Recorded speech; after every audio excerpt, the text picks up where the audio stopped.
रूहानियत सूफियत में बहुत ही सच्ची बातें,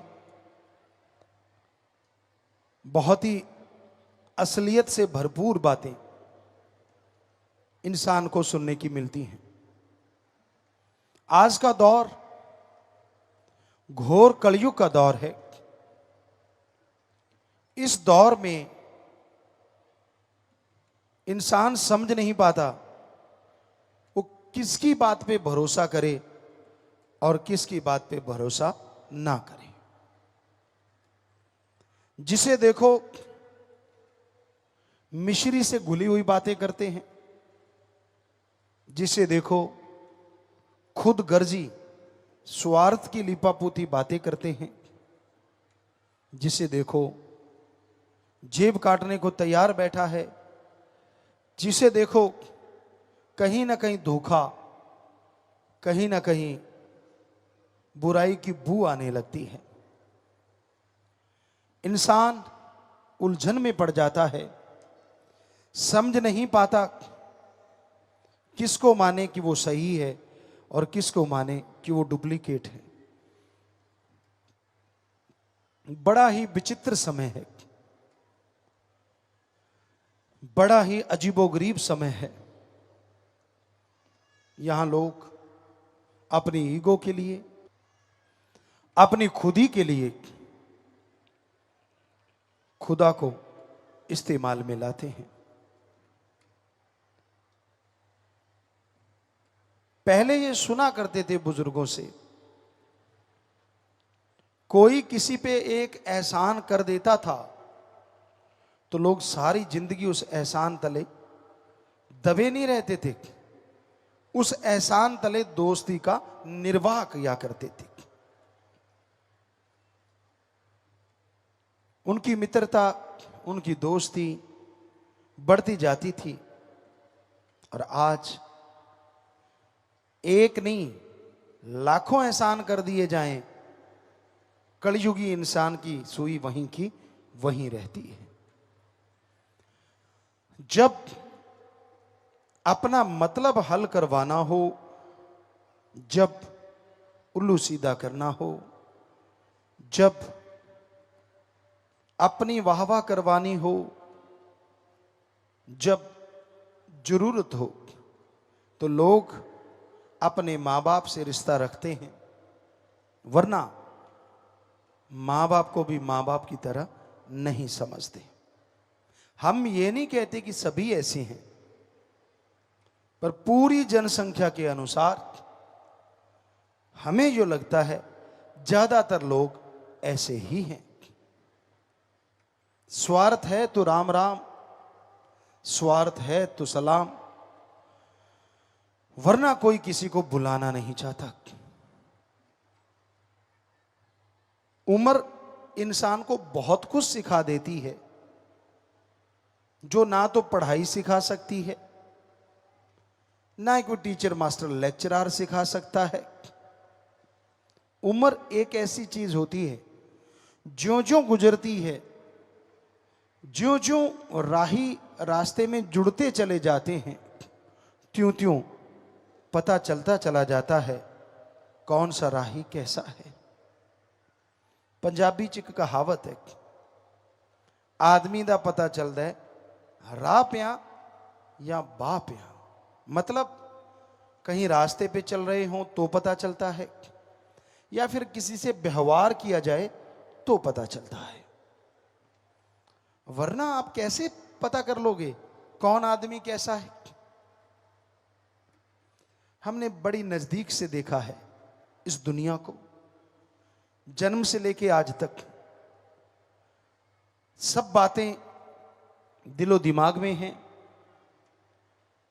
कई बार तो हैरानी हो जाती है, यार इंसान ऐसा हो सकता है। राम का नाम नहीं लेना, अल्लाह वाहिगुरु को याद नहीं करना, दुनियावी साजो सामान में उलझे रहना, दुनियावी इच्छाओं में खोए रहना। इच्छा करना कोई गलत बात नहीं, अगर इच्छा नहीं होगी तो जिंदगी नहीं होगी। पर इच्छाओं का मक्कड़ जाल नहीं होना चाहिए। जैसे मकड़ी जाल बुनती है, इस तरह इच्छाओं का जाल मत बुनना। क्योंकि कहते हैं मकड़ी जब जाल बुन लेती है, कई बार ऐसा भी होता है कि उसमें कोई जीव नहीं फंसता, पर खुद ही फंस के सूख जाती है। और राजस्थान में हम आम देखा करते थे, इतनी बड़ी बड़ी मकड़ियां बड़ा सा जाल बुन लेती, और अगर उसमें कोई जीव नहीं फंसा तो लास्ट में जब हम जाल साफ करते तो मकड़ी मरी हुई सूखी हुई मिलती, पता नहीं कब की मर जाती। तो उस तरह है भाइयों बहनों, इच्छाओं का मक्कड़ जाल इतना सख्त ना बुन लेना कहीं उसमें ही सारी जिंदगी गुजर जाए और मर जाओ, तबाह हो जाओ। ना ना,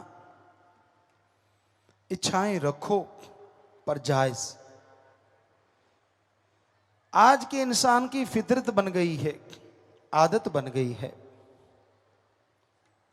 भगवान अल्लाह वाहिगुरु से एक इच्छा रखता है, वो पूरी हो गई, उसकी खुशी होती है। सबसे पहले वाली इच्छा पूरी होती है, बड़ी खुशी होती है। वाह मालका, वाह सतगुर, वाह अल्लाह, वाह वाहिगुरु, वाह राम, वाह वाह करता है। लेकिन जिस तरह कोई पाठ करवाया जाता है गुरु साहबानों की पवित्र गुरबाणी का या रामायण का या अलग अलग तरह के पवित्र ग्रंथों का पाठ करते, सुंदरकांड का, ये देखने में आता है राजस्थान साइड में लोग बालू रेत को गिल्ला करते हैं और उसमें जौ या गेहूं दबा देते हैं, पानी रोज डालते हैं तो वो अंकुरित होने लगती है। उसी तरह इंसान की एक इच्छा पूरी होती नहीं कि काम वासना क्रोध लोभ मोह अहंकार मन माया की वजह से 10 इच्छाएं और अंकुरित होना शुरू हो जाती हैं। 10 इच्छाएं मुंह बाए खड़ी हो जाती हैं और इंसान उन इच्छाओं के चलते अपने अल्लाह वाहिगुरु राम से दूर हो जाता है, गुमराह हो जाता है, भूल जाता है अपनी उस इच्छा को जो एक ही थी, मेरा मौला मिले, सतगुरु अल्लाह राम मिले, भगवान मिले, सम्मान मिले, दो जहान मिले, निज धाम मिले, परमानंद मिले, सब कुछ भुला देता है। यह है इच्छाओं का मक्कड़ जाल। इच्छा कदे बंदे दियां हुंदियां ना पूरियां, सोचदा बथेरा पर रहंदियां अधूरियां। बेपरवाह जी ने बहुत से भजन बनाए हैं, थोड़ा शब्दों का इधर उधर हो सकता है कि इच्छाएं इंसान की तमाम पूरी नहीं होती, सोचता बहुत है और वो अधूरी रहती हैं। और जितनी इच्छाएं ज्यादा अधूरी रह जाती हैं उतना ही वो टेंशन में, चिंता में आ जाता है। इच्छा पूर्ति के लिए यह जरूरी है कि आप सुमरन करें, भक्ति करें। धन्य वो मां बाप जिनकी इच्छा रहती है कि मेरी औलाद ओम हरि अल्लाह वाहिगुरु की भक्ति करे और इंसानियत की सेवा करे।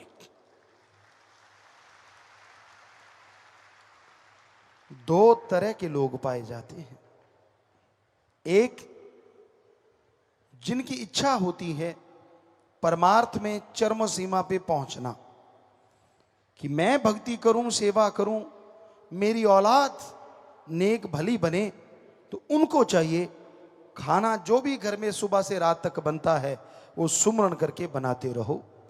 यकीनन ये इच्छा मालिक कबूल मंजूर कर लेंगे और नजारे दिखा देंगे। एक काइयां आदमी होते हैं, बड़े चालाक, उनको होता है कि मेरे से प्यार बढ़े, मालिक से कम हो जाए तो वो शुक्र गुजारते हैं। उनको लगता है कि अगर मालिक से बढ़ेगा तो मेरे से घटेगा, और मेरे से बढ़ गया तो मालिक से कम हो गया तो कोई बात नहीं। ऐसे लोग अपने पांव पे कुल्हाड़ा मारते हैं। जो रहमतों का समुंदर उनको मिलने वाला था उससे वंचित रह जाते हैं, वो खोखले हो जाते हैं। थूथा चना बाजे घना। वो छोटी छोटी खुशियां लेना चाहते हैं, पर ऐसा लगता है सब कुछ कहीं गुम सा हो गया। उनको रिश्ते नातों से कुछ लेना देना नहीं होता। वो तो अपनी ही इच्छाओं से, या दूसरे शब्दों में अपनी इच्छाओं पे सब कुछ कुर्बान कर देते हैं। एक कहावत है, बंदरिया अपने बच्चे को बहुत प्यार करती है। आप शायद नहीं जानते होंगे। यह प्रयोग किया गया, देखा गया कि एक तालाब सूखा था, बंदरिया वहां बच्चों के साथ रहती थी।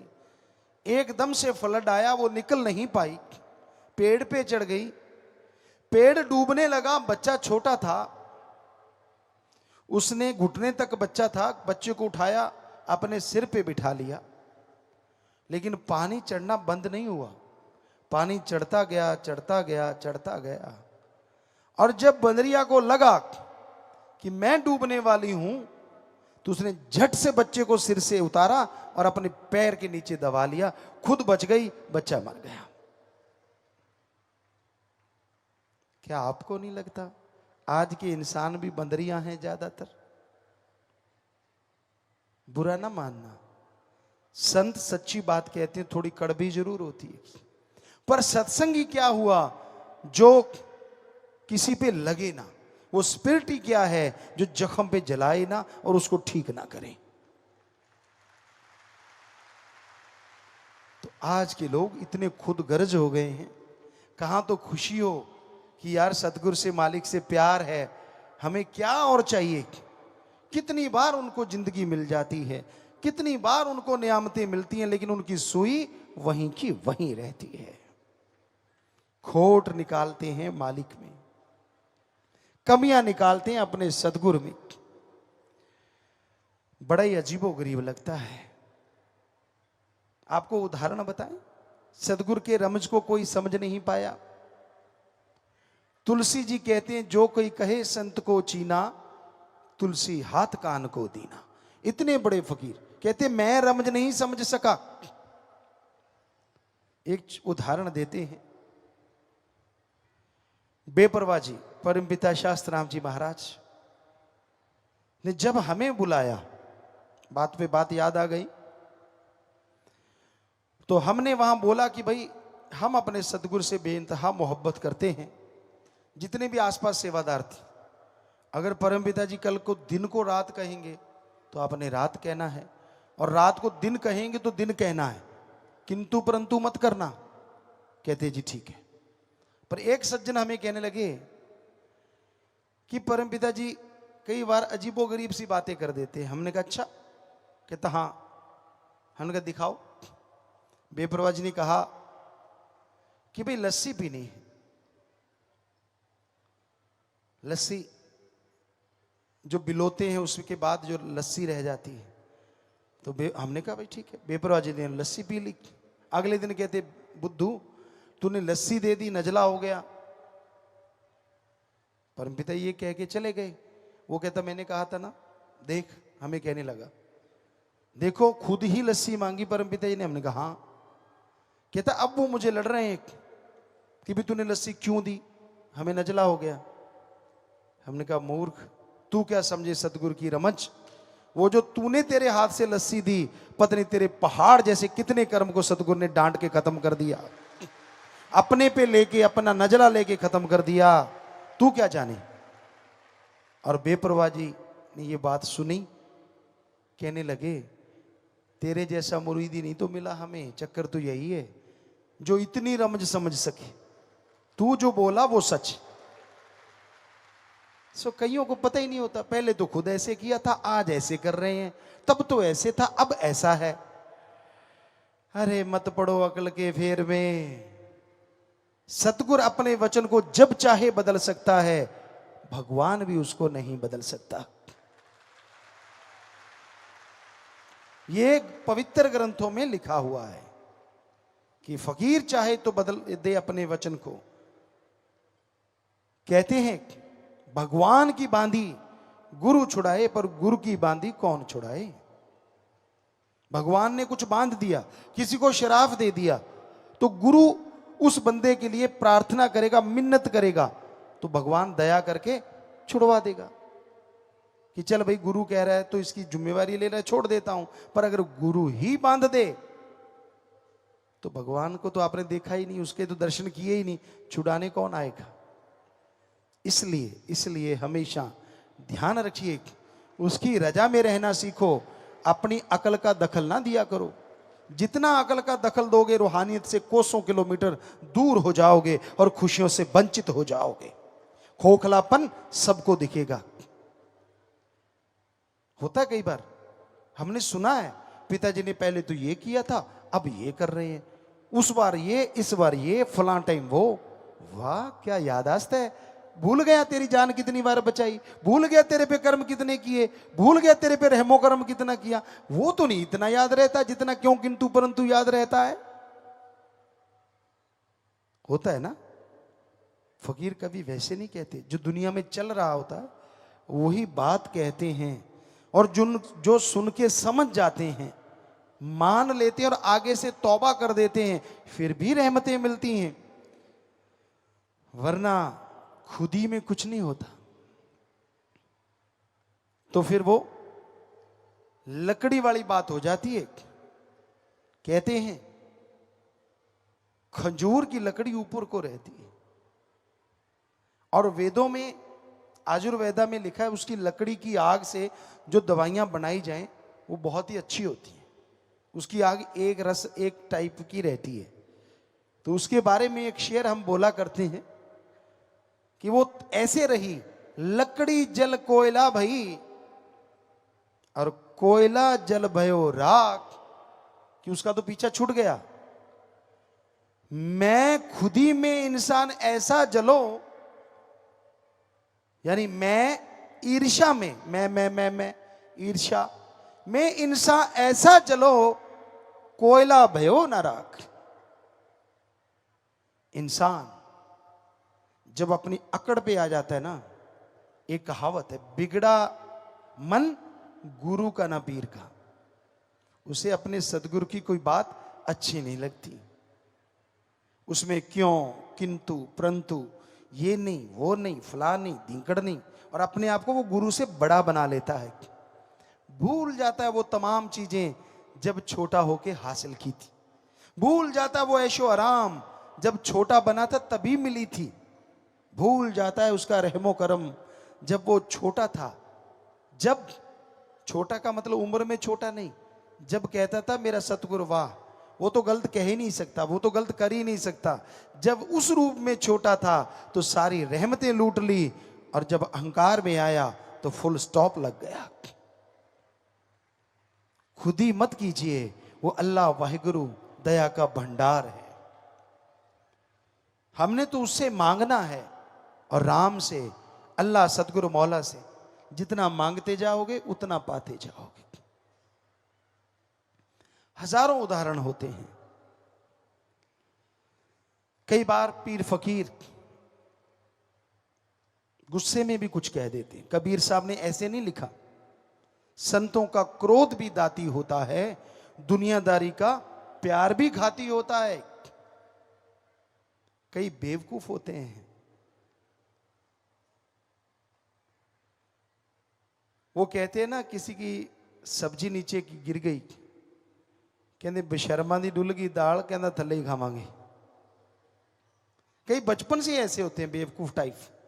दूसरे उनको इस्तेमाल करते रहते हैं, करते रहते हैं, करते रहते हैं। वो उनके इस्तेमाल में आते रहते हैं, उनका काम करते रहते हैं, और उनको मजा होता है यार अच्छा बेवकूफ बनाया। यानी बचपन से ही चलता है उनके साथ। वो बेवकूफ थे, बेवकूफ बने ही रहते हैं, कभी बदलते नहीं। ऐसा हमने देखा है। कितनी भी रहमतें हो जाएं, वो तो उसको बुला सकते हैं, लेकिन अपनी बेवकूफी कभी नहीं छोड़ते,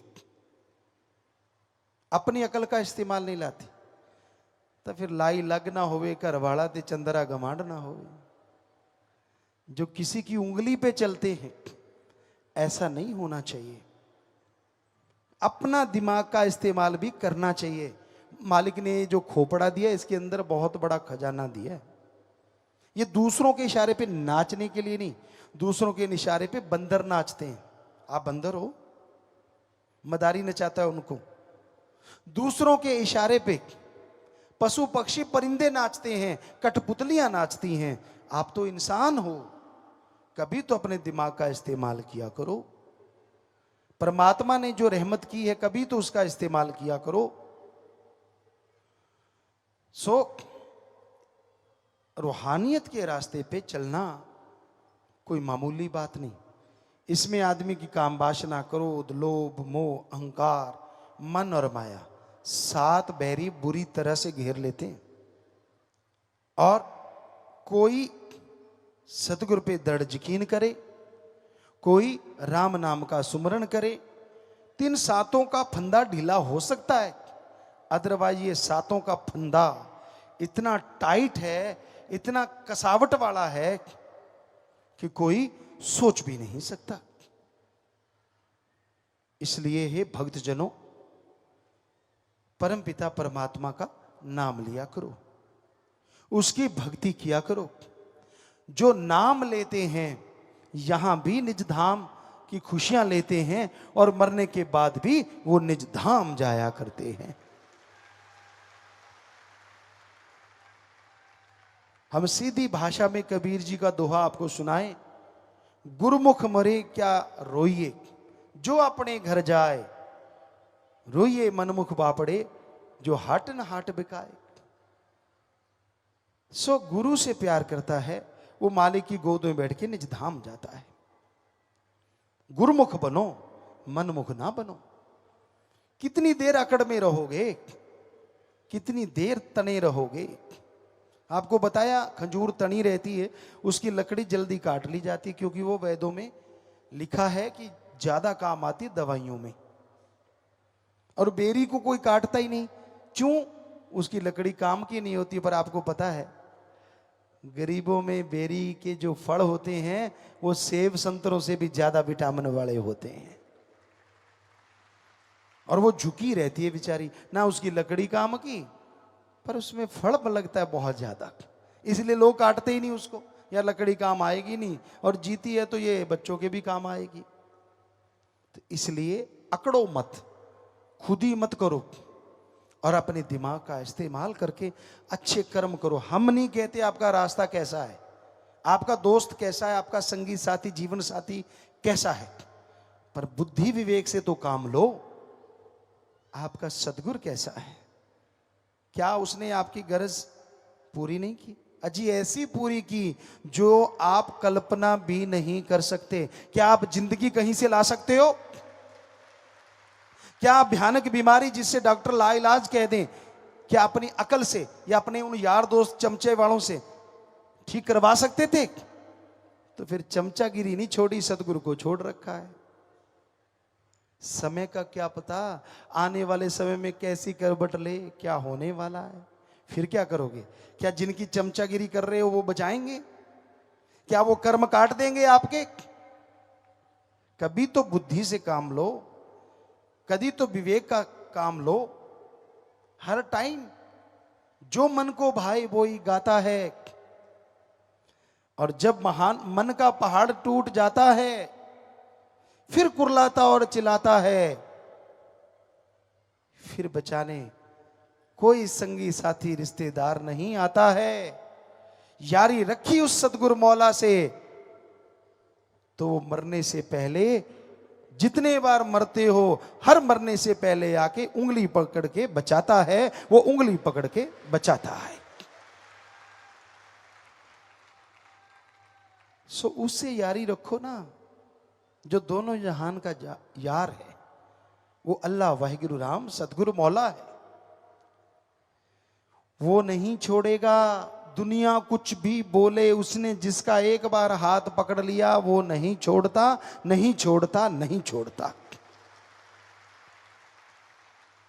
आप लाख हाथ झटको, आप लाख हाथ छुड़ाओ, वो नहीं छोड़ता, क्योंकि उसको आपकी जिम्मेवारी हो जाती है जब वो आपको गुरुमंत्र देता है कि भाई ये मेरे बच्चे हैं। आप उनकी निंदा करो, आप उनको गाली भी देते हो, कोई फर्क नहीं पड़ता, क्योंकि वो तो फकीर है। फकीर की इज्जत इसी में होती है कि वो परमपिता परमात्मा के गुण गाता है। कोई उसे गाली दे, कोई उसे गलत बोले, राम जाने उसका काम जाने, पर वो सबके लिए मालिक से हमेशा ठंडी निगाह रखें, यही अरदास करता है, यही दुआ उसके चरणों में रखता है। कभी किसी का बुरा नहीं सोचता फकीर, हालांकि उनका बुरा सोचने वालों की कमी नहीं होती। कामादे आके टगे नहीं मरते।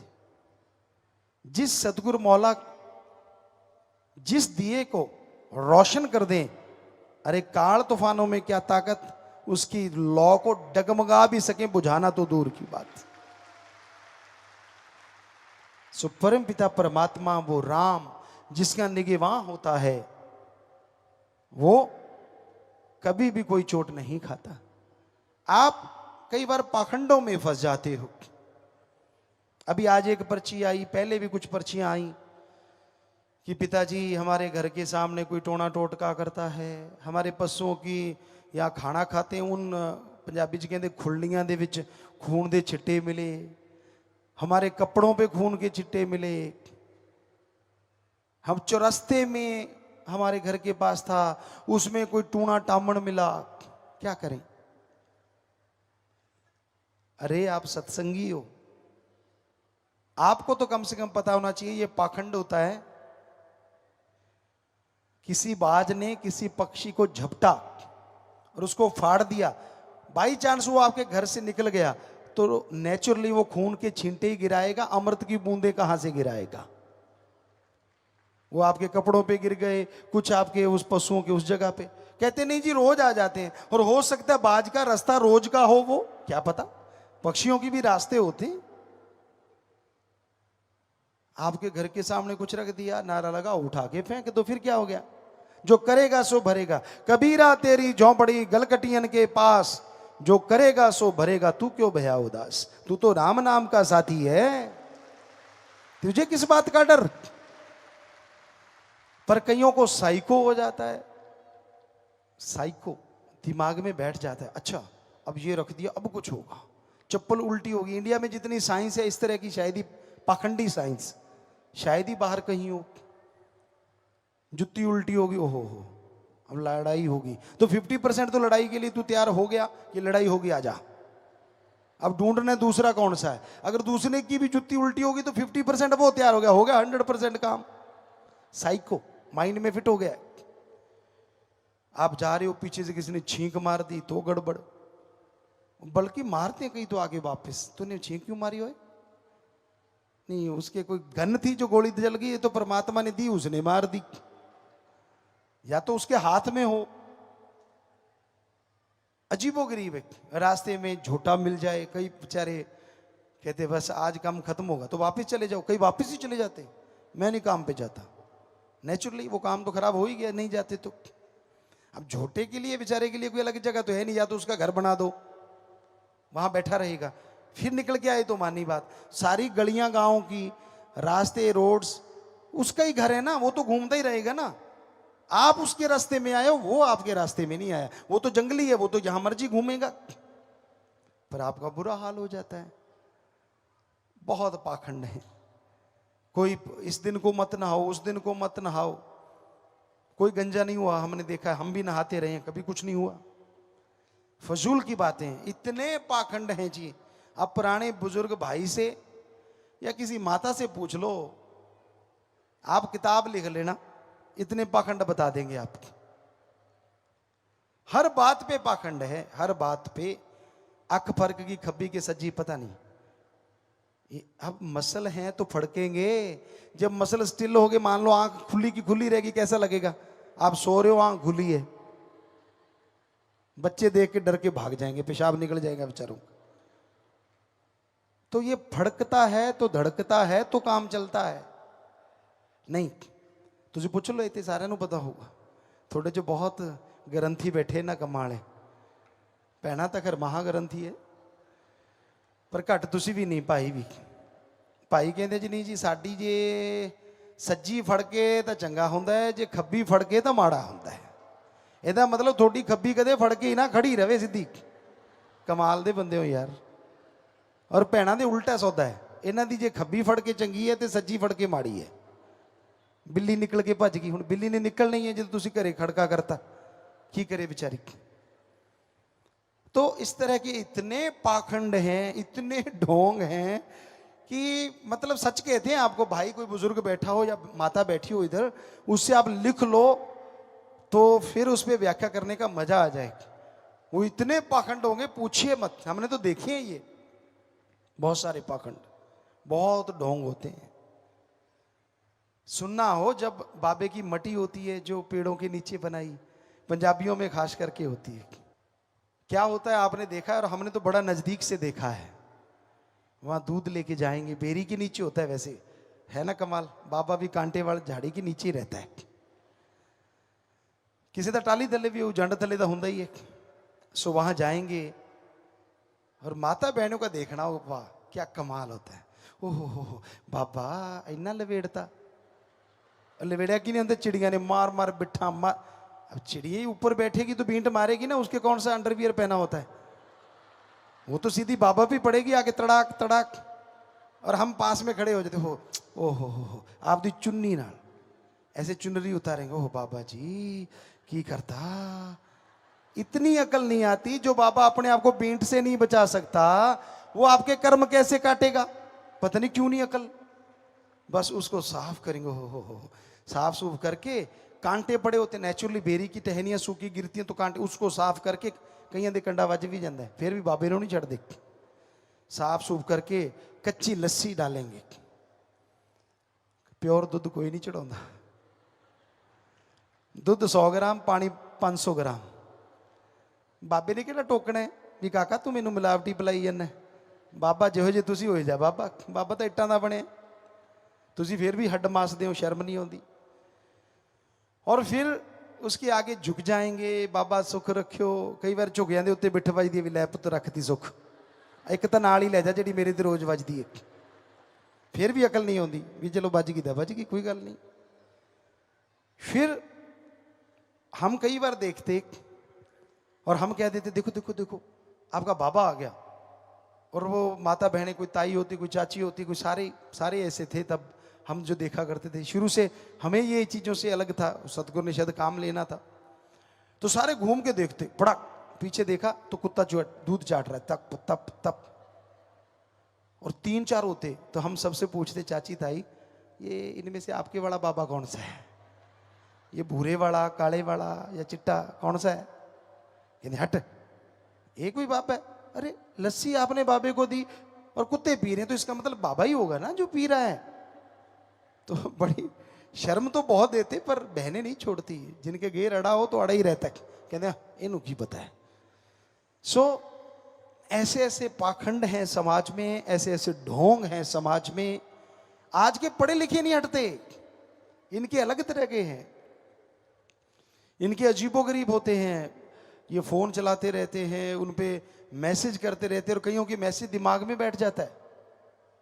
वही साइको, ये व्हाट्सएप है या फेसबुक है या इन चीज, अच्छी चीज है, ज्ञान बांटो, लेकिन इसमें ज्ञानी इतने हैं, कई बार हमें टाइम मिलता है, कभी कभार मिलता है, पढ़ने बैठते हैं, हो बड़ी हंसी आती है। खैर कई बच्चे तो एंटरटेनमेंट के लिए डालते रहते हैं, पर कई ज्ञान देंगे पूरा उसमें अपनी तरफ से, नया नया ज्ञान, ये ले लो वो ले लो, मतलब सत्संग करने की जरूरत नहीं महसूस होती उनका ज्ञान सुन के, और होगा खरड़ ज्ञान, पता ही नहीं होता। तो पहले कहा जाता था कि भाई आप रोटी बनाते हो बहनों सिर पे चुन्नी रखो, आजकल के बच्चे कहते चुन्नी रखना स्टैंडर्ड के खिलाफ है। ये नहीं पता चुन्नी रखना नहीं, चुन्नी बांधना होता था ताकि रोटी में कोई बाल ना गिरे, कोई आपका वो जो डेंड्रफ है वो ना रोटी में गिर जाए, तो कहीं दी जूं होंदी है कि विच ही ना तली जाए, इसलिए बंधा देते थे पहले चुनरी, और कोई पाखंड नहीं था। लेकिन आज के बच्चे तो चुनरी का कोई मतलब ही नहीं, लेना देना ही नहीं होता, चलो कोई बात नहीं, अगर रोटी बनानी हो तब कम से कम कोई टोपी टापी चढ़ा लिया करो, शेफ बन जाया करो, शेफ, वो तो स्टैंडर्ड हाई है। पर बाल ना बाहर आए, क्योंकि काफी रोग उससे फैलते हैं। हमारे पुराने बुजुर्ग समझदार होते थे, नीम बांधते थे, बैक्टीरिया ना आए। बच्चा होता था, उनके चारपाई पे जो नीम की पत्तियां डाली जाती थी, वो भी बैक्टीरिया वायरस ना हो। तो इस तरह से बहुत सारी चीजें अच्छे के लिए होती थी, पर आज वो पाखंड सा नजर आता है। तो अच्छी चीज को अच्छे की तरह लोगे तो वो पाखंड नहीं है।